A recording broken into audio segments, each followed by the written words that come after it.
Hello guys. आपका स्वागत है एमपीपीएससी पाठशाला में और मैं हूं नीलू। हम प्रारंभिक परीक्षा एमपीपीएससी प्रारंभिक परीक्षा के लिए निर्माण आईएएस की पुस्तक मध्य प्रदेश का भूगोल जो कि यूनिट 4 है उसको कवर कर रहे थे। इसके पहले भी मैं इससे रिलेटेड वीडियोस 3 पार्ट अपलोड कर चुकी हूं वीडियोस अपने चैनल पे, तो आप वहां से जाके इसको देख सकते हैं। अगर आपको वीडियो पसंद आए तो प्लीज़ लाइक करें और चैनल को सब्सक्राइब करें। चलिए स्टार्ट करते हैं। आज हम तीसरा चैप्टर पढ़ेंगे जो कि है भौतिक संरचना। भौतिक संरचना को भौगोलिक प्रदेश भी कहा जाता है।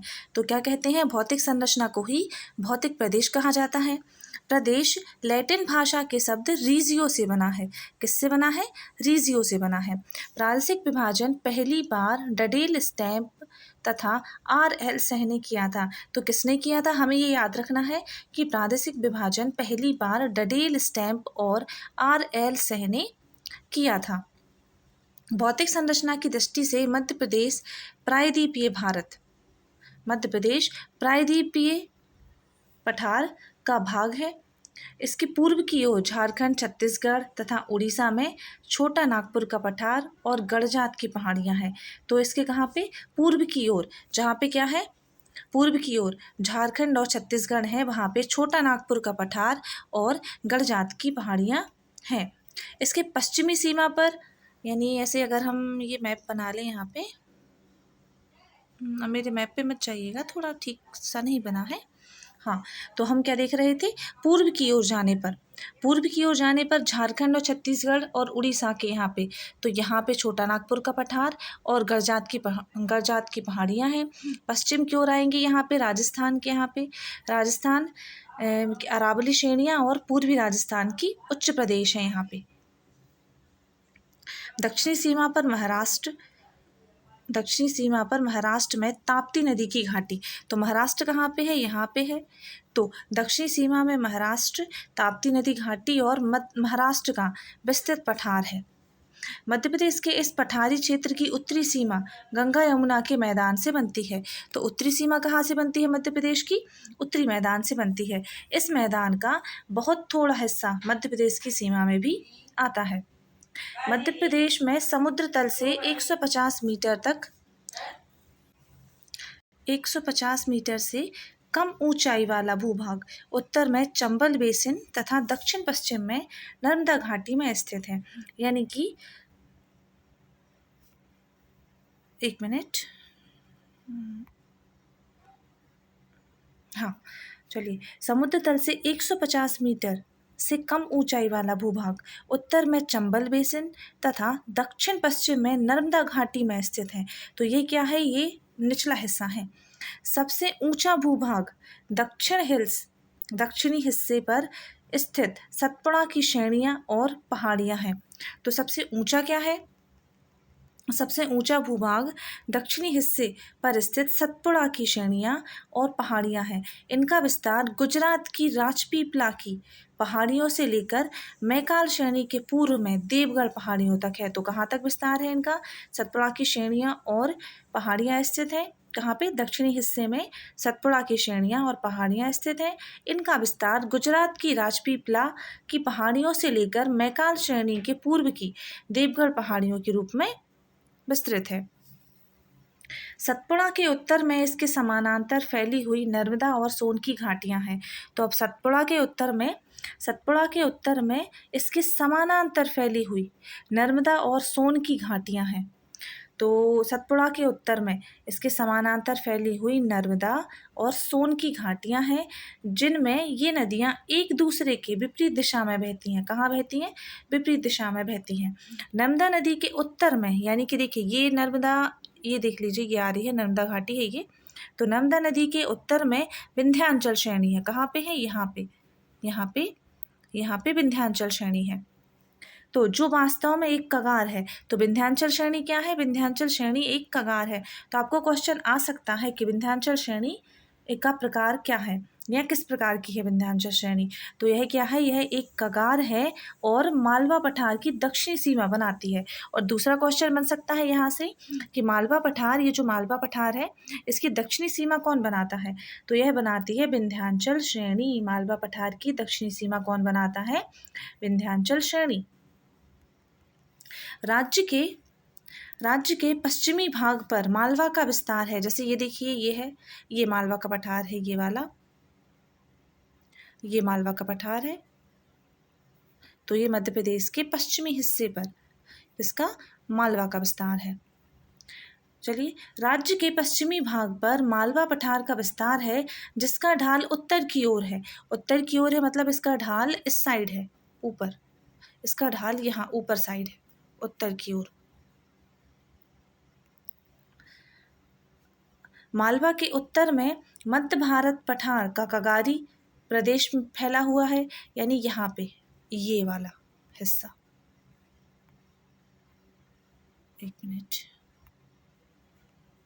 ये वाला हिस्सा। तो ये मध्य प्रदेश के पश्चिम में मालवा का पठार है, जिसका ढाल कहाँ पे है, जिसका ढाल उत्तर की ओर है, और इसके उत्तर में मध्य भारत का पठार है।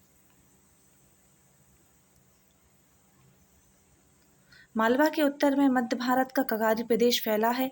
इन्हीं के तारतम्य में पूर्व में बुंदेलखंड का उच्च प्रदेश स्थित है, जिसका निर्माण अति प्राचीन शैलों से हुआ है। तो जो बुंदेलखंड है, इसका निर्माण किससे हुआ है? बुंदेलखंड का उच्च प्रदेश, तो इसका निर्माण अति प्राचीन शैलों से हुआ है। इसी से लगा हुआ कगारों तथा बेसनों के मिश्रण से बना एक क्षेत्र है, जिसे बिंद कगारी प्रदेश कहते हैं। एक्चुअली ये बिंद कगारी प्रदेश, यहाँ देखिए, यहाँ पे बिंद कगारी प्रदेश, तो ये रीवा का जो पठार है ना, रीवा पन्ना का पठार, इसी को कहा जाता है बिंद कगारी प्रदेश। ये वाला बिंद कगारी प्रदेश, इसी को कहा जाएगा, तो कंफ्यूज नहीं होना है। अब एसपी चटर्जी द्वारा निर्धारित तथा भारत के राष्ट्रीय मानचित्रावली में प्रस्तुत भारत के भू आकृतिक प्रदेशों के अनुसार मध्य प्रदेश 2 बृहद भौतिक विभागों में बटा है। तो किसके अनुसार बटा हुआ है?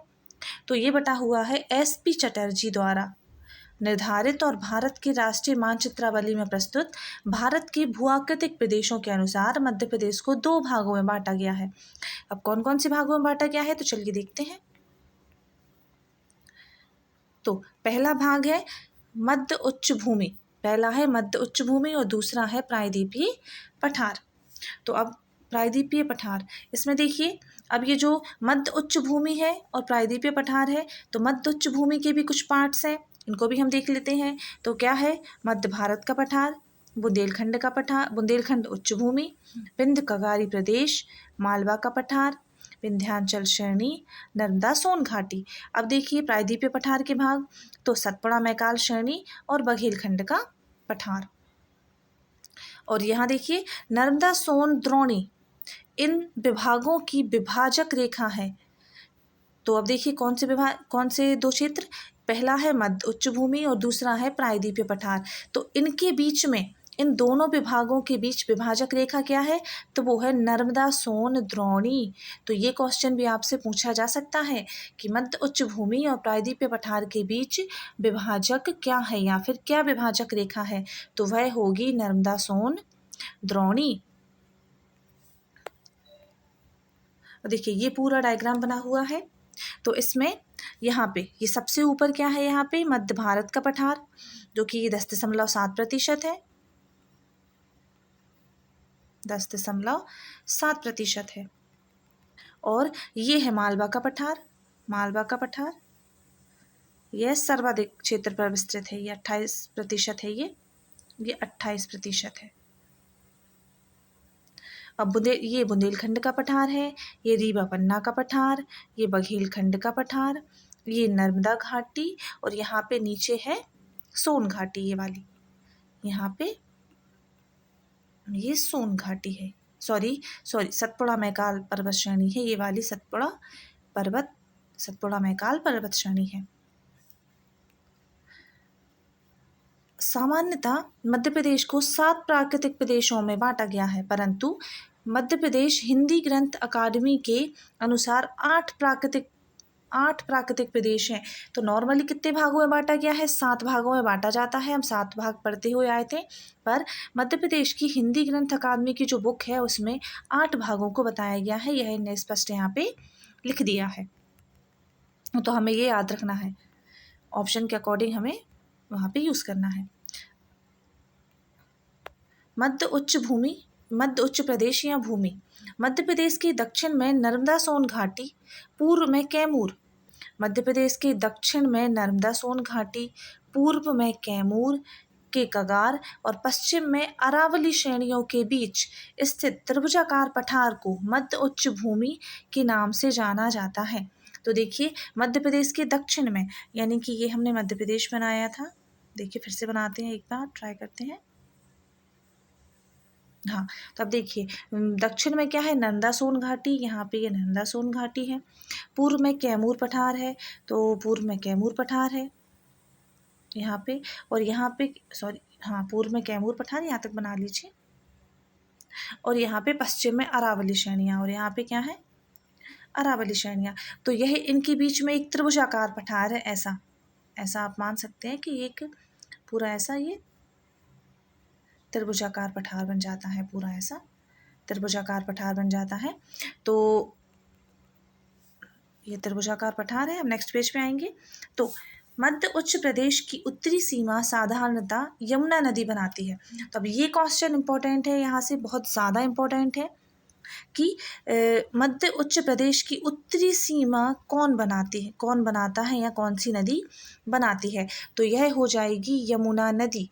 तो मध्य प्रदेश के मध्य उच्च प्रदेश की उत्तरी सीमा कौन बनाता है, तो यमुना नदी बनाती है। यह विस्तृत भौतिक क्षेत्र गंगा नदी बेसिन का भाग है। अब देखिए कहाँ का भाग है ये, तो ये गंगा नदी बेसिन का भाग है, क्योंकि इस भूभाग पर प्रवाहित होने वाली चंबल, सिंध, बेतवा, केन, चंबल, सिंध, बेतवा, केन आदि उत्तर की ओर प्रवाहित होते हुए यमुना में तथा टोन्स और सोन नदी गंगा में मिलती हैं। तो अब ये जो नदियाँ हैं, जैसे ये चंबल, सिंध, केन, बेतवा, ये सारी नदियाँ उत्तर की ओर प्रवाहित होती हुई यमुना में टोन्स, मतलब यमुना तथा टोन्स और सोन नदी गंगा में जाके मिल जाती है। मध्य उच्च प्रदेश को निम्नलिखित उपभागों में भी बांटा जा सकता है। तो कितने भागों में बांटा गया है, जो हमने अभी पढ़ा था इसके पहले पेज पर, तो ये वही है। तो देखिए क्या है इसके नेम। तो पहला है मध्य भारत का पठार, दूसरा है बुंदेलखंड उच्च भूमि या बुंदेलखंड का पठार, तीसरा है बिंद कगारी प्रदेश। तो देखिए बिंद कगारी प्रदेश पढ़ा था, इसी को हम कहेंगे रीवा पन्ना का पठार, मालवा का पठार, विंध्याचल श्रेणी और नर्मदा सोन घाटी। तो ये हमारे कितने पार्ट हो गए, 6 पार्ट हो गए ये वाले। तो हमें इनको याद रखना है, उनके नेम एक जगह लिख के रख लीजिएगा ताकि अलग से इनके नेम आपको याद रहें। चलिए आगे बढ़ते हैं। अब हम पहला पार्ट पढ़ेंगे, जो कि क्या है, पहला पार्ट है हमारा मध्य भारत का पठार। इसको चंबल का उप आर्द्र प्रदेश भी कहते हैं, इसको चंबल का उप आर्द्र प्रदेश भी कहते हैं। इसकी मानचित्र स्थिति 24 डिग्री 10 मिनट से 26 डिग्री 48 मिनट उत्तरी अक्षांश है। क्या है, 24 डिग्री 10 मिनट से 26 डिग्री 48 उत्तरी अक्षांश है तथा 74 डिग्री 50 मिनट से 79 डिग्री 10 मिनट पूर्वी देशांतर तक है। इसका क्षेत्रफल 32,896 वर्ग किलोमीटर, जो कि राज्य के क्षेत्रफल का 10.7% है। तो कितना प्रतिशत है, 10.7% है। हमें ये याद रखना है। तो एक कॉपी बनाई, एक पेज, कॉपी के पेज पे एक अलग से बना लीजिएगा कि जहाँ पे आपको लिखना है मध्य भारत का पठार, ऐसे कॉलम बना लीजिएगा। यहाँ पे मध्य भारत का पठार लिखिएगा, फिर यहाँ पे इनका ये जो लिखा था वर्ग किलोमीटर में, तो यहाँ पे ये वर्ग किलोमीटर लिखिएगा ऐसा। फिर यहाँ पे प्रतिशत लिखिएगा कि 10.7% है। और यहाँ पे उससे संबंधित जो जिले हैं वो आप यहाँ पे जिले लिख सकते हैं, यहाँ पे जिले लिख सकते हैं। तो इस तरीके से आपको क्या बनानी है, एक टेबल बनानी है, जिससे कि ये डेटा है वो आपको बड़ी आसानी से याद हो जाएगा। तो कितना क्षेत्रफल कितना था, इसका क्षेत्रफल था 32,896 वर्ग किलोमीटर, जो कि राज्य के क्षेत्रफल का 10.7% है। इसकी औसत ऊंचाई समुद्र तल से 300 मीटर है। इसमें जिले आते हैं, तो इसमें श्योपुर, मुरैना, ग्वालियर, गुना, नीमच, भिंड आदि जिले आते हैं। मतलब इतने ही जिले आते हैं, श्योपुर, मुरैना, ग्वालियर, गुना, नीमच और भिंड। पश्चिम में यह पठार मुख्यतः सीमांत भ्रंश तथा अरावली, बूंदी तथा करौली श्रेणी से अलग है। तो यह क्या है, यह सीमांत भ्रंश तथा अरावली श्रेणी से अलग है। अब इसके प्रमुख भाग देख लेते हैं। तो इसके प्रमुख भाग क्या क्या हैं? इसके प्रमुख भाग हैं, इन प्रमुख भाग को याद रखना है क्योंकि ऑब्जेक्ट में कुछ भी पूछ सकता है आपसे। तो ये पूछ सकता है कि मध्य भारत का कौन सा भाग नहीं है, तो हमें याद रखना है कि खिचीवाड़ा, शिवपुरी, मुरैना, ग्वालियर तथा पश्चिम कौंतेल का पठार। ये कौंतेल का पठार याद रखिएगा कि कौंतेल का पठार किसका भाग है? तो ये चंबल के उपाद्र का या फिर मध्य उत्तर प्रदेश का भाग है। अब चंबल की घाटी ऊंचे भागों के बीच, चंबल की निचली घाटी है। चंबल की घाटी ऊंचे भागों के बीच, चंबल की घाटी निचली घाटी है जो 300 मीटर से नीची है। कितनी है? 300 मीटर से नीचा है। यह एक नतिलंब घाटी है। तो ये इम्पोर्टेंट है, देखिए ये जो नतिलंब घाटी है ना, ये आएगा चंबल किस तरीके की घाटी है? चंबल निचली घाटी है, तो किस प्रकार की घाटी है? तो यह नतिलंब घाटी है। कैसी घाटी है? नतिलंब घाटी है। इसको हाईलाइट करके लिख लीजिएगा। तथा यहाँ उत्खात भूमि बेडलैंड अवनालिका अपर्दन के परिणाम स्वरूप बना है। तो ये बहुत बार क्वेश्चन पूछा गया है कि जो चंबल नदी है वह किस प्रकार के अपर्दन से ग्रसित है? तो वह अवनालिका अपर्दन से ग्रसित है। चलिए आगे बढ़ते हैं।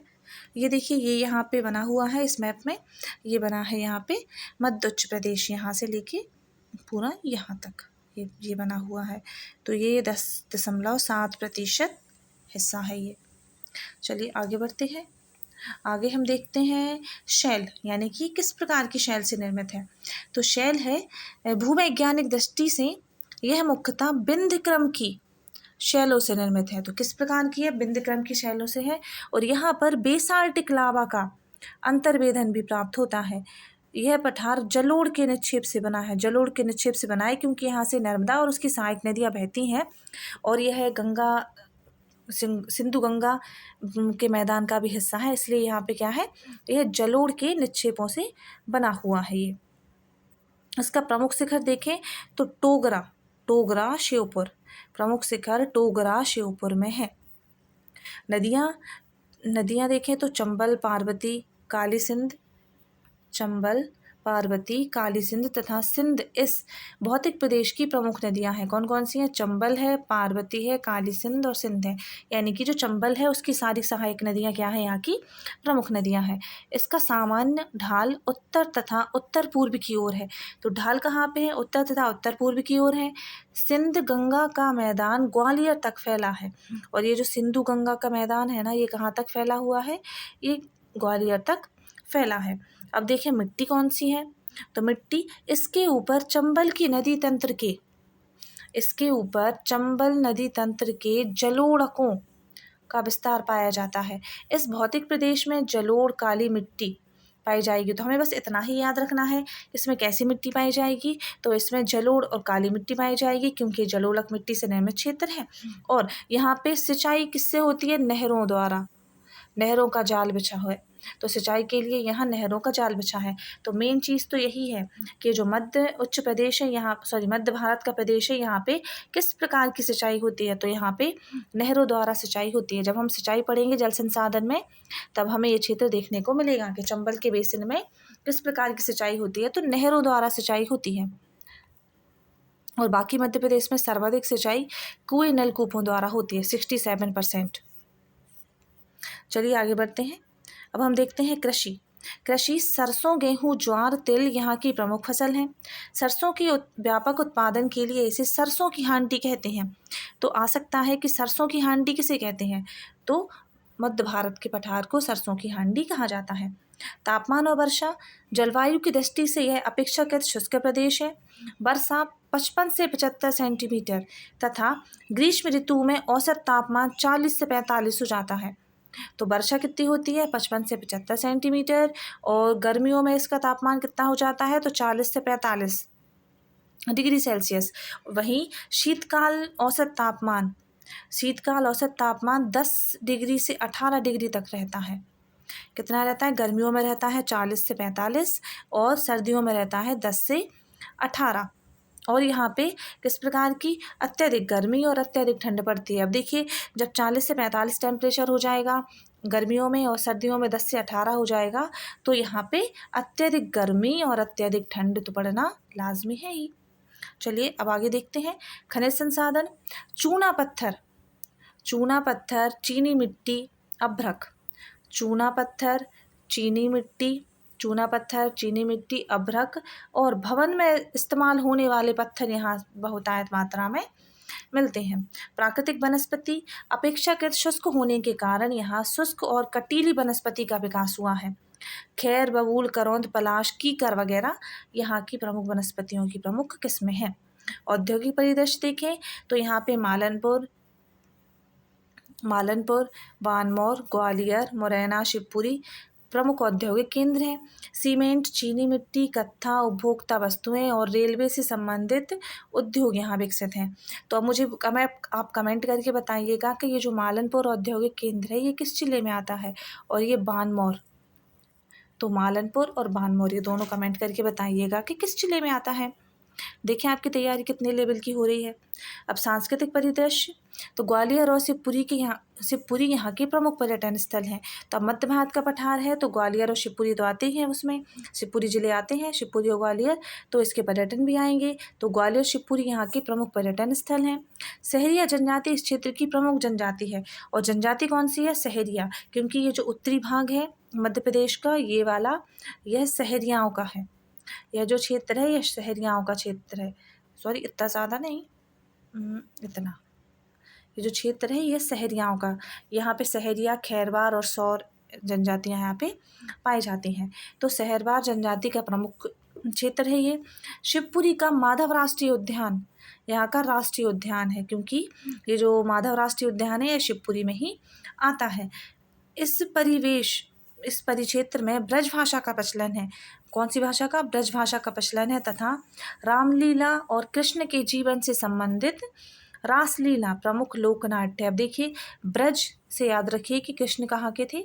श्री कृष्ण भगवान ब्रज के थे। तो जब ब्रज भाषा यहाँ बोली जाएगी तो मतलब कि श्री कृष्ण के जीवन से संबंधित रहेगा। तो रामलीला और श्री कृष्ण के जन्म से संबंधित, जीवन से संबंधित रासलीला यहाँ का प्रमुख क्या है? लोक नाट्य है। चलिए आगे बढ़ते हैं। अब देखिए, चंबल की घाटी ये क्या है? अभी हम पढ़ के आए थे ऊपर। चंबल की घाटी एक नतीलंब घाटी है। कैसी घाटी है? नतीलंब घाटी है। ये बहुत ज़्यादा इम्पोर्टेंट है। इसका निर्माण चंबल नदी द्वारा जलोढ़ मिट्टी के निक्षेपण से हुआ है। किससे हुआ है? जलोढ़ मिट्टी के निक्षेपण से हुआ है। चलिए, ये हमारा मध्य भारत का पठार खत्म हो गया। अब हम पढ़ेंगे बुंदेलखंड का पठार। तो नेक्स्ट हमारा क्या है?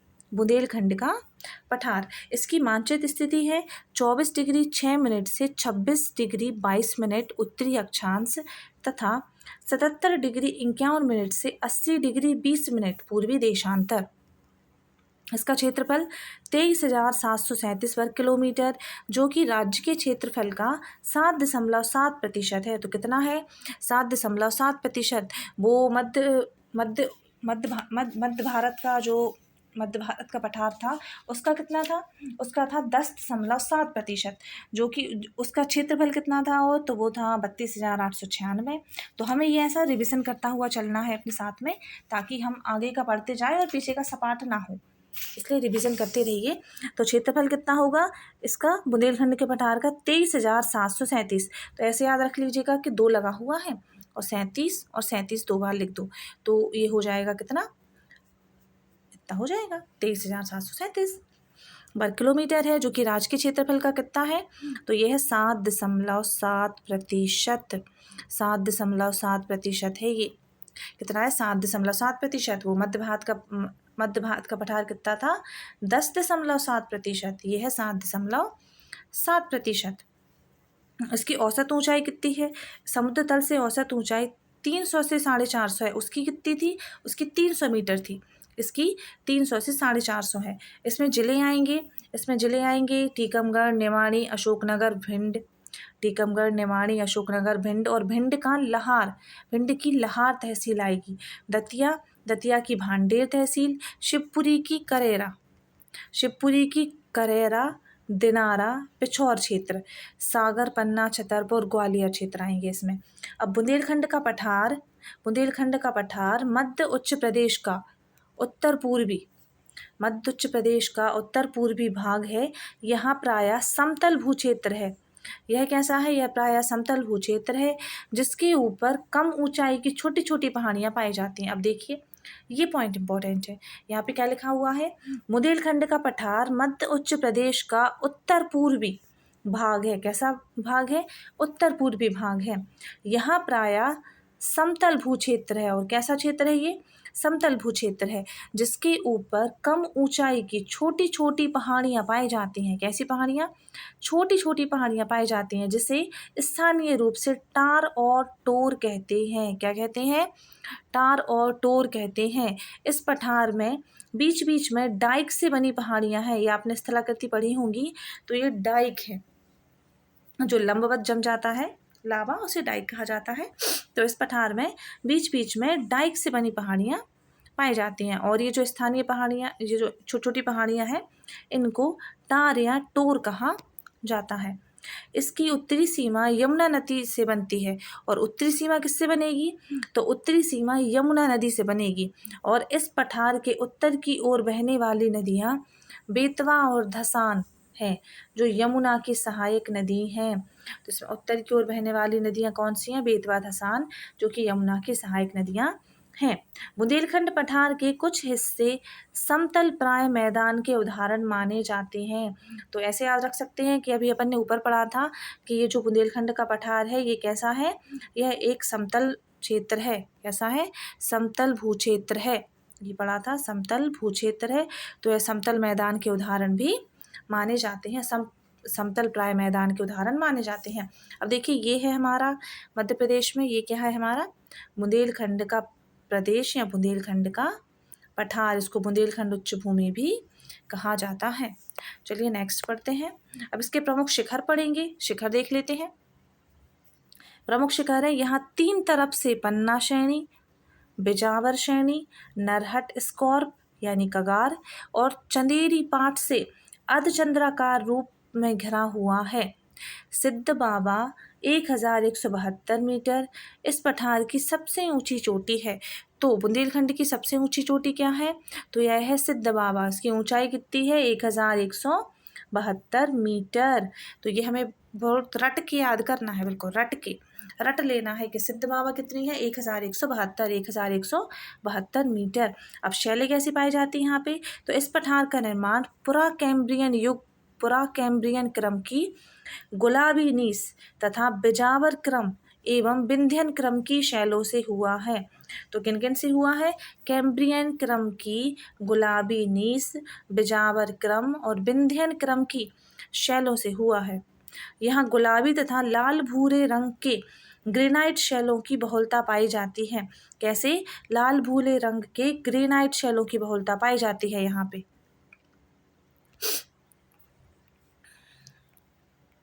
अब नदियाँ देख लेते हैं। नदियों के बारे में पढ़ते हैं। नदियाँ यहाँ पे उर्मिल, सिंध, बेतवा। अब देखिए बेतवा है तो बेतवा को मध्य प्रदेश की गंगा कहा जाता है। तो मध्य प्रदेश की गंगा किसे कहते हैं? बेतवा को। केन तथा उसकी सहायक नदियाँ इस क्षेत्र की प्रमुख नदियाँ हैं। तापमान और वर्षा, इस क्षेत्र की औसत वर्षा कितनी है? तो वो है 75 से 130 सेंटीमीटर। 75 से 130 सेंटीमीटर है। ग्रीष्म ऋतु यहाँ औसत तापमान 40 से 42 डिग्री सेल्सियस तथा शीतकाल में 10 डिग्री सेल्सियस के आसपास पाया जाता है। प्राकृतिक वनस्पति सागौन, तेंदू, पलाश, नीम, महुआ इस परिक्षेत्र की प्रमुख वनस्पतियां हैं। तो कौन कौन सी वनस्पतियां? सागौन, तेंदू, पलाश, नीम, महुआ आदि वनस्पतियां। खनिज पाए जाएंगे। तो यहाँ पे खनिज की दृष्टि से यह महत्वपूर्ण क्षेत्र नहीं है। कैसा? महत्वपूर्ण नहीं है। परंतु छतरपुर में हीरे के भंडार पाए जाते हैं, या छतरपुर से हीरे के भंडार प्राप्त हुए हैं। यहाँ की मृदा और फसलें कौन सी हैं? तो यहाँ लाल काली दोमट मिट्टी पाई जाती है। गेहूँ, ज्वार, तिल, सरसों आदि यहाँ की प्रमुख फसलें हैं। तो कैसी मिट्टी पाई जाती है? यहाँ पे लाल, काली और दोमट मिट्टी पाई जाती है। और गेहूँ, ज्वार, तिल और सरसों यहाँ की प्रमुख फसलें हैं। औद्योगिक परिदृश्य में देखें तो औद्योगिक विकास की दृष्टि से यह महत्वपूर्ण नहीं है। छतरपुर दतिया में सीमेंट तथा बीड़ी बनाने की इकाइयाँ स्थापित हैं। कहाँ पे? तो बीड़ी बनाने की इकाइयाँ छतरपुर और दतिया में सीमेंट और बीड़ी बनाने की इकाइयाँ स्थापित हैं।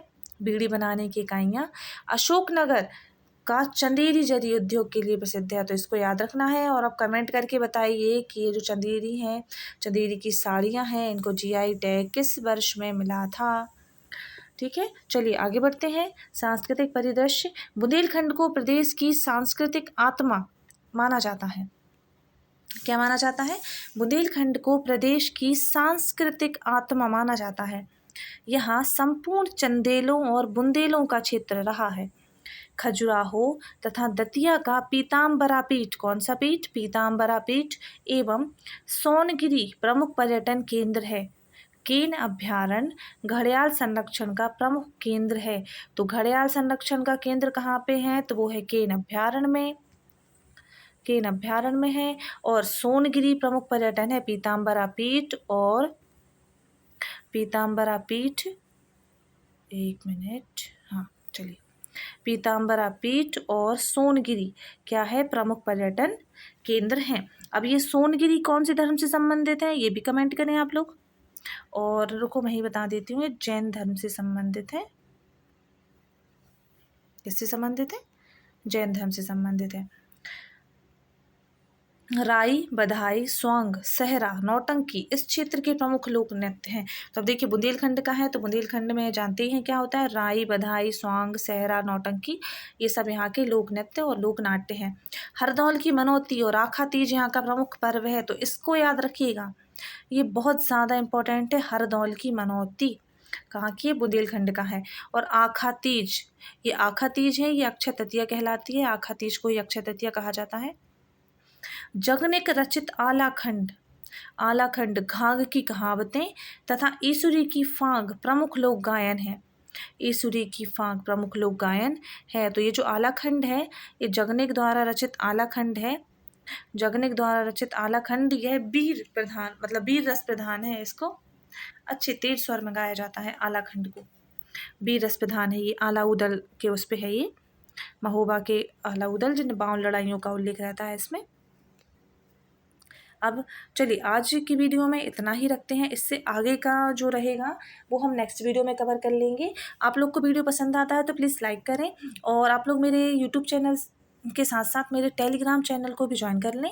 इसी MPPSC पाठशाला के नाम से ही मेरा टेलीग्राम चैनल है, तो आप उसको ज्वाइन कर लें। आपको वहाँ से यूट्यूब के चैनल की लिंक, यूट्यूब के इसकी वीडियो की लिंक मिल जाती है, और साथ में महत्वपूर्ण PDF और क्विज़ वगैरह मैं वहाँ पे अपलोड करती हूँ, तो आप वहाँ से क्विज़ लगा सकते हैं और PDF वगैरह प्राप्त कर सकते हैं। और अगर वीडियो अच्छा लग रहा है तो प्लीज़ कमेंट करें, शेयर करें, और चैनल को सब्सक्राइब करना बिल्कुल भी ना भूलें। Thank you so much.